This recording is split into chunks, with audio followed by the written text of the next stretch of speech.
Hi everyone, today I'm sharing some major news for innovators and businesses.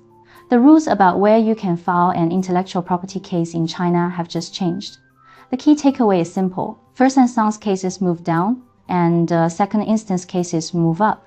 First, let's break down what first instance cases moving down means. A new notice from the Supreme People's Court went into effect on October 1, 2025. It allows more basic level courts to hear IP cases for the very first time.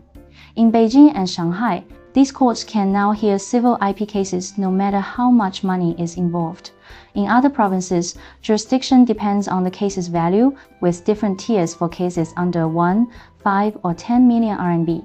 So, what does this mean for you? First, it's way more convenient. You can now file a case at your local court instead of traveling to a higher level court, which saves you time and money.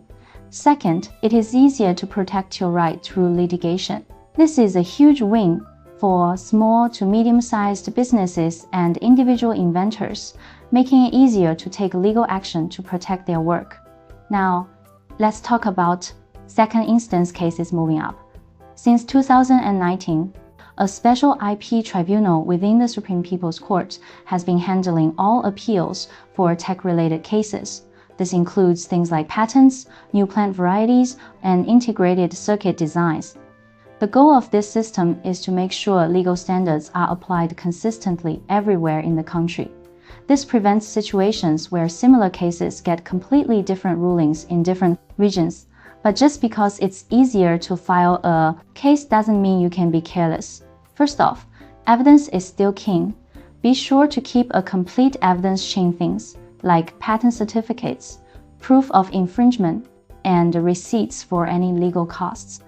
Second, watch out for malicious lawsuits. If you sue someone knowing your own IP rights are flawed, you could end up having to pay damages yourself. So, to sum it all up, decentralizing the initial hearings makes IP protection more accessible for everyone, and centralizing appeals makes sure the law is applied fairly and with authority. How do you think these changes will affect your industry? Let me know in the comments below.